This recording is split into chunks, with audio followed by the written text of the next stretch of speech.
நீங்கள் தவறவிட்ட எபிசோடுகளை இப்பொழுதே காணுங்கள். உங்கள் தந்திவன் யூடியூப் சேனல் மற்றும் தந்திவன் ஆப்பில் முற்றிலும் இலவசமாக.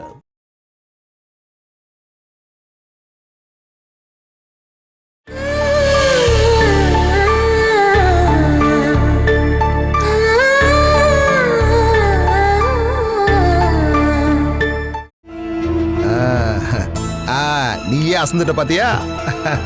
கூட பிறந்த தம்பி வாழ்வா சாவான்னு போராடிட்டு இருக்கிறப்போ எப்படியாவது எங்கேயாவது போய் சரக்கு வாங்கிட்டு வந்து குடிக்கணும்ன்ற எண்ணம் உனக்கு மட்டும் தான்டா வரும். கையில காசு இல்லாம நான் இங்க நின்னுகிட்டு இருக்கேன். உங்களுக்கு சரக்கு வாங்குறதுக்கு மட்டும் எப்படி காசு வந்துச்சு? நீங்க வா, வாடா இங்க வா. என்ன விடுனா, வாடா. டேய், இது எனக்கு ஃப்ரீயா கிடைச்சது.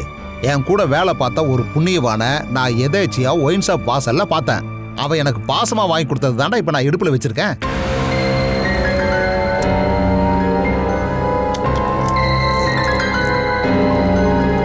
வேணுகோபாலோட சொந்தக்காரங்க யாராவது இருக்கீங்களா?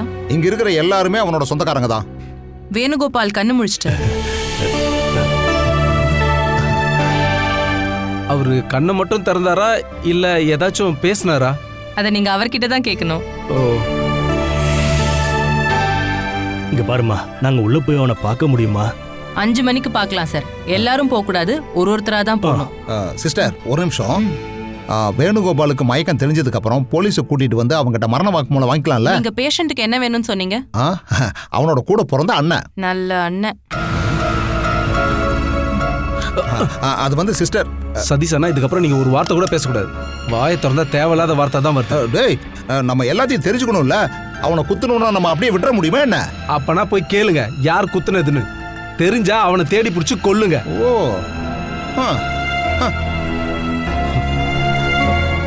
5 மணிக்கு நீங்க போய் பாருங்க, அதுக்கப்புறம் நாங்க போய் பார்க்கறோம்.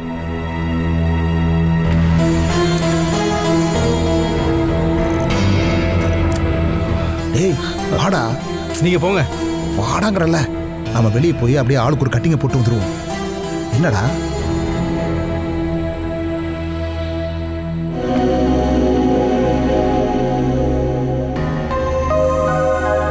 இப்படியே இங்க நின்னுட்டு இருந்தா என்ன பிரயோஜனம்? போலாம்ல. எங்க? அது எனக்கு தெரியாது.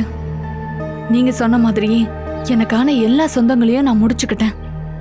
இதுக்கப்புறம் எனக்கு ஒரே ஒரு அட்ரஸ் தான் இருக்கு. அது உங்களோடது மட்டும்தான். நீங்க எங்க போறீங்களோ, நீங்க எங்க போறீங்கன்னு கேட்காம நானும் உங்க கூடயே வரேன். எல்லாமே நஷ்டமானதுக்கு அப்புறம் வாழ்க்கையில் நமக்கு ஏற்பட்டிருக்கிற வெறுமை கொஞ்ச நேரத்தில் அதை மனப்பூர்வமா ஏத்துக்கிட்டேன். இதுக்கப்புறம் ஒரு புதிய வாழ்க்கை. ஆனா ஒரு ரெக்வெஸ்ட் இருக்கு. நம்மளோட வாழ்க்கையில இவனை தனியா நிறுத்த வேண்டாம். இவனை தனியா நிறுத்துறத நான் இவனை என் கூட சேர்த்துதான் நிக்க வைப்பேன். எப்படி கைவிட முடியும்? இவ உன்னோட உயிராச்சே. அந்த உயிரின்மை என் கையில பத்திரமா இருக்கும். சூரஜ் உங்க கைய மட்டும் இல்ல, இதோ இங்க ஒரு உயிர் பத்திரமா இருக்கு. இனிமே நம்மளோட பழைய வாழ்க்கையை நம்ம மறந்துடலாம். நம்ம உங்க ஆபீஸ் பக்கத்துல எங்கேயாவது ஒரு வீட்டை வாடகைக்கு எடுத்துடலாம். அங்க வீடு கிடைக்கிறது கஷ்டம்தான். ஆனா நம்ம தனியா இருக்க இடம் கிடைச்சா போதும். நம்ம ஆசைக்கு ஏற்ற மாதிரி ஒரு இடம். அங்க நாம மட்டும்தான். பையன் படிக்கிறதுக்கான எல்லா வசதியும் இருக்கிற மாதிரி ஒரு இடத்த பார்க்கணும். எங்க இருந்தாலும் எனக்கு ஒரு பிரச்சனையும் இல்ல. நாம வாழ ஒரு வாடகை வீடை தேடுறதுக்கு ஒரு 2 நாள் ஆகும். அது வரைக்கும் நம்ம எதையும் லேட் பண்ணக்கூடாதுல்ல. இப்போதைக்கு நம்ம ஹோட்டல்ல ரூம் எடுத்து தங்கிக்கலாம். வாடகை வீட்டுல நம்ம குடி போறதுக்கு முன்னாடி நம்ம டாக்டரை போய் பார்க்கணும். எனக்கு தெரியும், நம்ம 2 பேரும் இப்படி ஒன்னா வாழணும்னு முடிவெடுத்ததுக்கு பின்னாடி அவர் தான் இருக்காரு. ஓகே, நாம நாளைக்கு போலாம். நாம இனி ஒரு புது வாழ்க்கைக்குள்ள போக போறோம். அதுக்கு முன்னாடி டாக்டர் எங்களோட அட்வைஸ் ரொம்ப நல்லது. இதுக்கப்புறம் என் குடும்ப வாழ்க்கையில நான் எடுத்த முடிவு தப்பாகாம போகிறதுக்கு எனக்கு நல்ல அட்வைஸ் தேவைப்படுது.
வேணு, நான் இன்னும் சாகல. உங்க பரிதாபத்தையும் கண்ணீரையும் நான் செத்ததுக்கு அப்புறம் விடுங்க. இவ்வளவு நேரமா உன்னோட உயிர் பொழைக்கணுன்றதுக்காக கடவுள்கிட்ட நான் வேண்டிக்கிட்டு இருந்தப்பா. வேண்டிக்க சொல்லி உங்ககிட்ட யாரு சொன்னது? அப்படி வேண்டி கிடைக்கிற எதுவும் எனக்கு தேவையில்லை. கடவுள் மட்டும் உன்னை காப்பாத்தலன்னா அப்பாவும் அம்மாவும் உயிரோட இருக்கும்போது பசங்களோட மரண செய்தியை கேட்கறது ரொம்ப கொடூரமான விஷயம்பா. அப்படி ஒன்று நான் செத்துற மாட்டேன். எனக்கு தெரியும் நான் உயிர் பொழைச்சதை நினைச்சு நீங்க வருத்தப்படுறீங்கன்னு. நீ இப்படி யோசனை பண்ணாம இருந்தாலே அது அதிசயம்தான்ப்பா. பேசாம இருந்து போயிடுங்க. நான் நிம்மதியா கொஞ்ச நேரம் படுத்து தூங்க. ரொம்ப வலிக்குதாப்பா? நல்ல சுகமா இருக்கு. அவ வரலையா பாலா? இல்ல, ரொம்ப நேரம் ஆயிடுச்சுல்ல. அவ வரமாட்டா.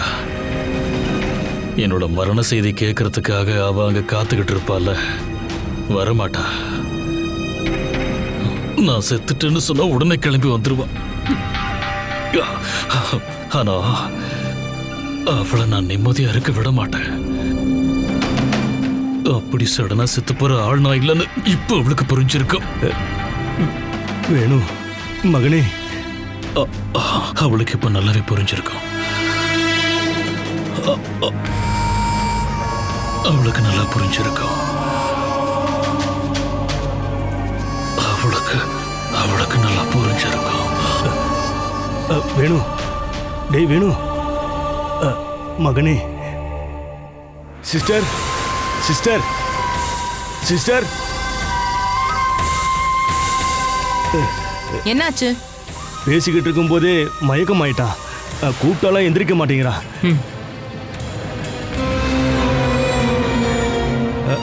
பிரச்சனை ஒண்ணும் இல்ல, இன்ஜெக்ஷனோட எஃபெக்ட் தான். சீக்கிரம் சரியாயிடும். அதிகமா பேசாதீங்க.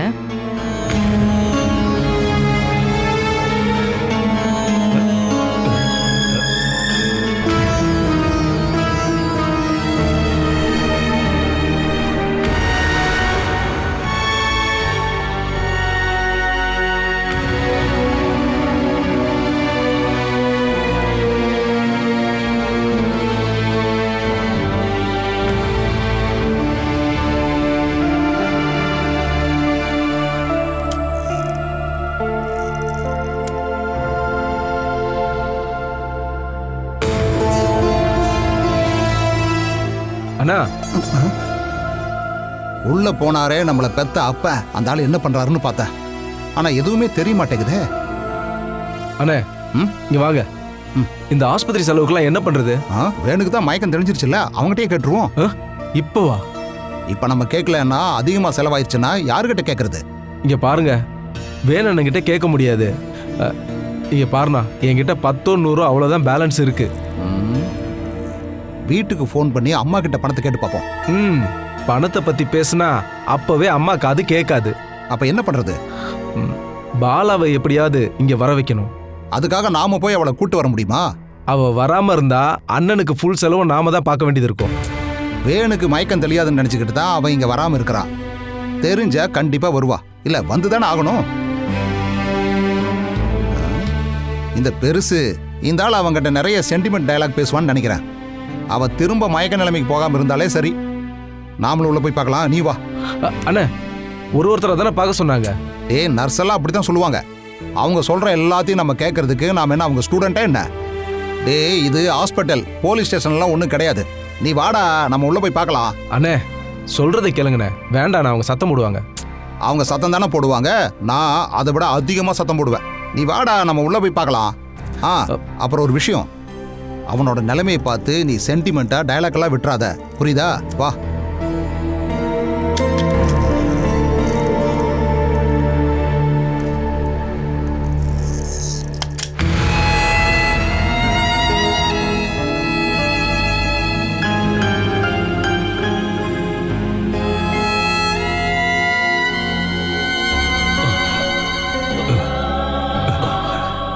நீங்க இன்னும் இருந்து கிளம்பலையா? உன்னை இந்த நிலைமையில விட்டுட்டு போறதுக்கு என் மனசு ஒத்துக்க மாட்டேங்குதுடா.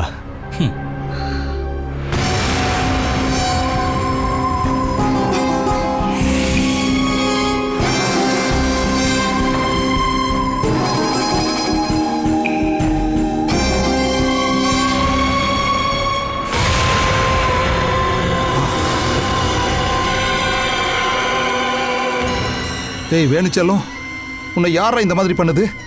ஏன்டா உனக்கு ஏதாவது ஆயிருந்தா எங்களுக்குன்னு வேற யாரா இருக்காங்க சொல்லு. உங்களை யாரா உள்ள வர சொன்னது? யார் வர சொல்லுவாங்க? என் தம்பியை பார்க்கறதுக்கு ஸ்பெஷல் பர்மிஷன் வாங்கிட்டு வரதுக்கு இது என்ன சென்ட்ரல் ஜெயிலா? அண்ணே சத்தம் போடாதீங்கண்ணே, அவங்க பார்த்தா வெளியில அனுப்பிச்சிருவாங்க. ஓ அப்படியா? அப்ப நானும் அதை பார்க்கறேனே. டேய் வேணுச்செல்லம், உன்னை யாரா இப்படி குத்துறது சொல்லு. அவனை ஒரே அமுக்கி அவன் கதையை முடிச்சு மேல அனுப்பிடுவோம். யாருன்னு சொல்லு. அவங்க எல்லாரும் இது வரைக்கும் நம்ம ஊர்ல பார்த்ததே இல்ல. ஓஹோ, அப்படின்னா வெளி ஆளுங்க தான். எங்க குத்து நடத்த காட்டு. ஐயோ, இதனடா இவ்வளவு பெரிய கட்டு? ஏன்டா ஒரு சின்ன கத்தி குத்துக்கா இவ்வளவு பெரிய கட்டு போட்டிருக்காங்க? இருக்கட்டும், பில்லு வரும்போது இதை விட பெருசாவே தலையில கட்டுவாங்க.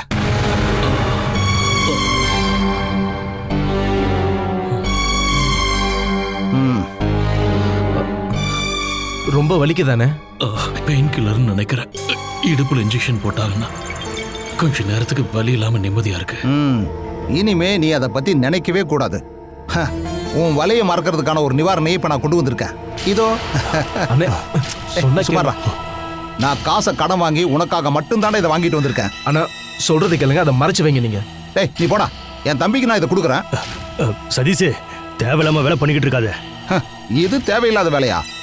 ஒரு டோஸ் 100 இல்ல 200 இருக்கிற பெயின் கில்லர் இன்ஜெக்ஷனுக்கு பதிலா நைனா இதுல 100 அடிச்சா போதுமே.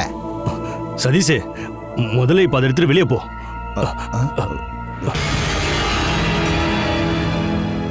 நான் உங்களை ஒவ்வொருத்தரா தானே பார்க்க சொன்னேன். நாங்க அண்ணன் தம்பிங்க எப்பவும் ஒன்னாதான் இருப்போம். அப்ப 3 பேரும் கத்தி குத்து வாங்கி இங்கே வந்து படுக்கிறது தானே? ஏமா நர்ஸ், இதை பாரு. நீங்க என்ன இந்த ஆளுக்கு சரக்கு கொடுக்க வந்திருக்கீங்களா?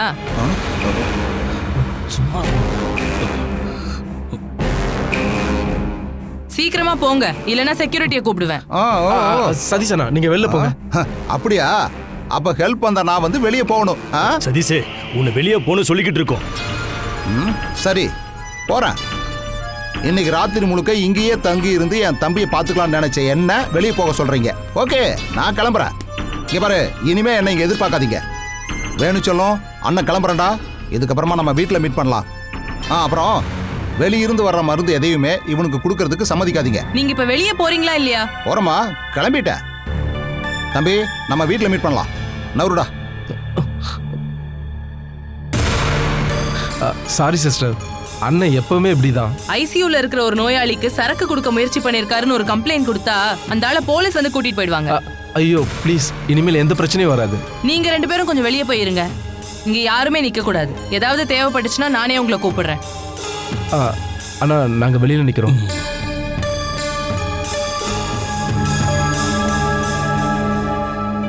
நீங்க சரக்கு அடிப்பீங்களா? நல்லா அடிப்பேன். சரக்கு அடிக்காதவங்கள விட சரக்கு அடிக்கிறவங்களோட உடம்புல காயம் ஏற்பட்டா ஆற ரொம்ப லேட் ஆகும். மெதுவா நல்லா ஆகட்டும். இந்த வலியோட சுகம் என்னங்கிறத நான் அனுபவிக்கிறேன்.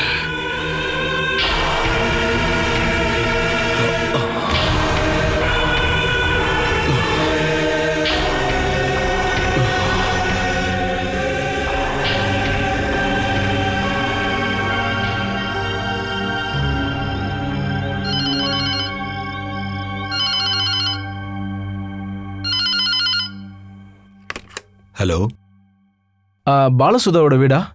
ஆமா, என்ன? நான் வேணுகோபாலோட தம்பி சுமேஷ். என்ன சுமேஷ்? வேணனுக்கு ஒரு ஆக்சிடென்ட் ஆயிருக்கு. எப்போ? உங்க பொண்ணு ஃபோன் பண்ணி சொல்லலையா? இல்ல, எப்படி ஆக்சிடென்ட் ஆச்சு? இங்க இருக்க சிட்டி ஹாஸ்பிட்டல்ல அட்மிட் பண்ணிருக்கோம். கொஞ்சம் சீரியஸ் தான். சொந்தக்காரங்கன்ற முறையில் நான் சொல்லிட்டேன். வர்றதும் வராததும் அது உங்க இஷ்டம்.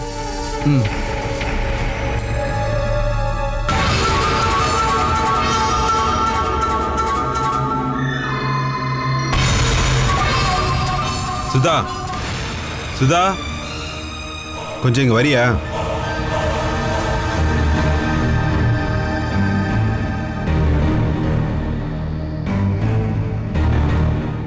எதுக்குங்க கூப்பிட்டீங்க? வேணுக்கு ஏதோ ஆக்சிடென்ட் ஆயிடுச்சம்மா, ஹாஸ்பிட்டல் அட்மிட் பண்ணிருக்காங்களாம். அடக்கடவுளே, என்ன ஆச்சுன்னு சொன்னாங்க? அந்த ஆளோட தம்பி தான் எனக்கு ஃபோன் பண்ணான். எதுவும் தெளிவா சொல்லல. அஜய கூப்பிட்டு ஆஸ்பத்திரிக்கு போய் என்ன நடந்ததுன்னு பார்த்துட்டு வர சொல்லுங்க. இதுக்காக அவன் கிளாஸை கட் பண்ணிட்டு அவ்வளவு தூரம் போகணுமா? இத தெரிஞ்சு போகாம இருந்தா நல்லதா? என்ன நடந்துச்சு நம்ம தெரிஞ்சுக்கணும்ல. எதுக்கும் நீ தேவையில்லாம டென்ஷன் ஆகாத.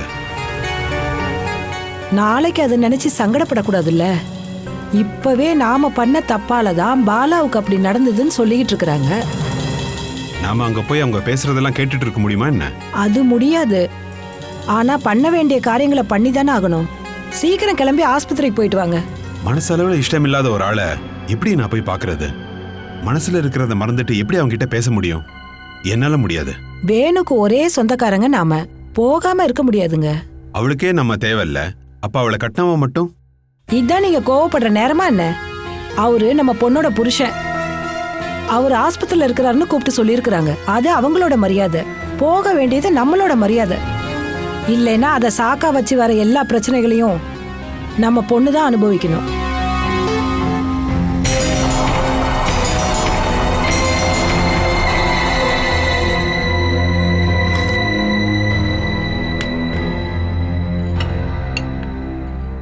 நீயும் உட்காந்து சாப்பிடுமா.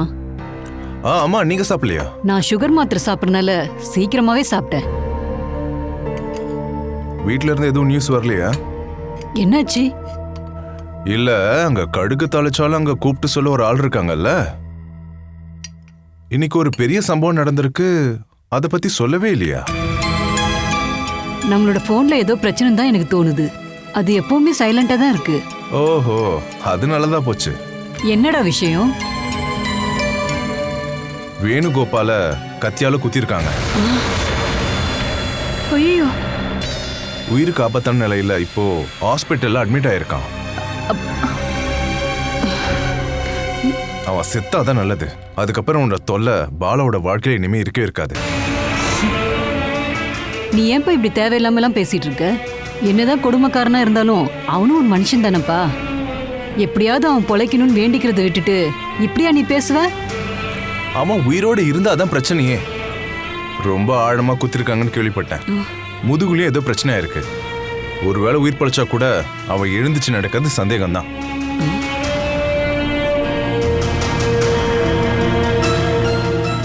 அவன் உயிர் பழைச்சா அவனை போய் நான் பார்க்கணும். முடிஞ்சா நாளைக்கே. ஏன் நாளைக்கு போறீங்க? இப்பயே போய் பார்க்க வேண்டியதானே? நான் அவனை பார்க்க போகும்போது அவன் சுயநோனோட தான் இருக்கணும். அவனை பார்க்க தான் நீங்க போறீங்களா, இல்ல பாலாவுக்கு ஆறுதல் சொல்றதுக்காகவா?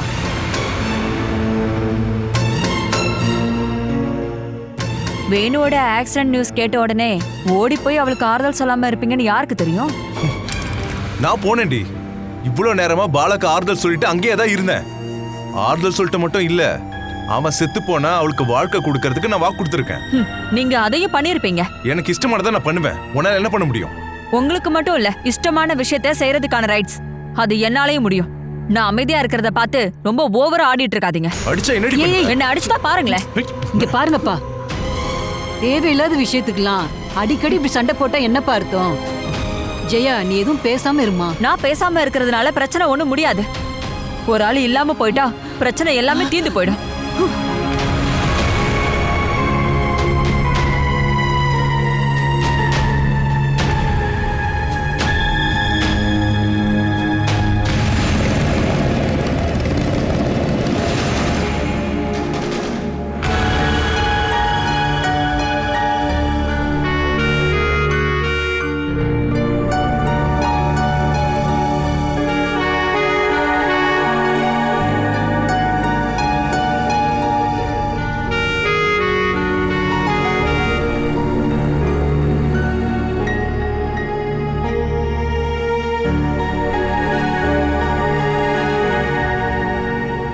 நான் ஃபோன் பண்றேன்.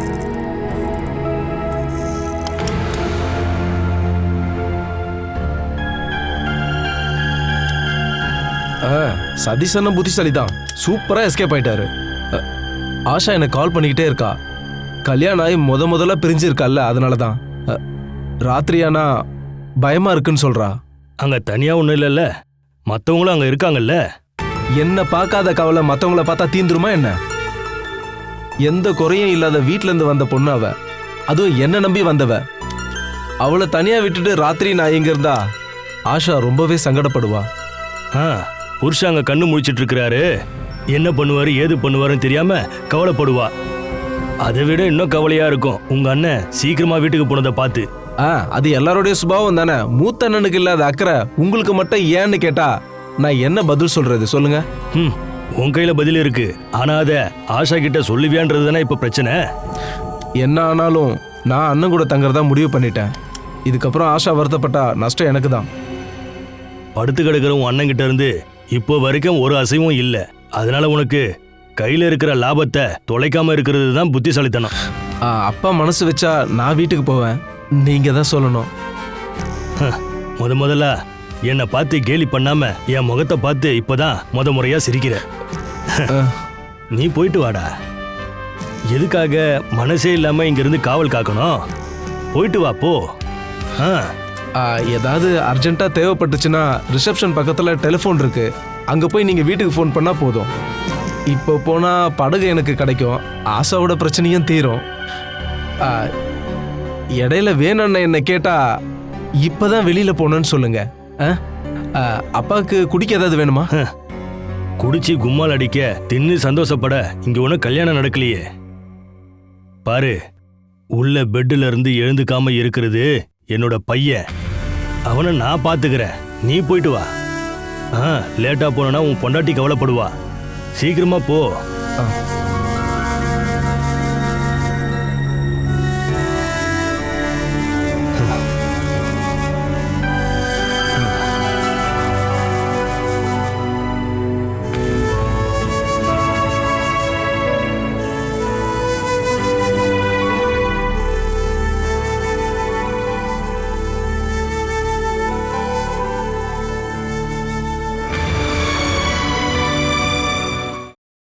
Catch us on TV, Thandivan app, thandivan.com and YouTube.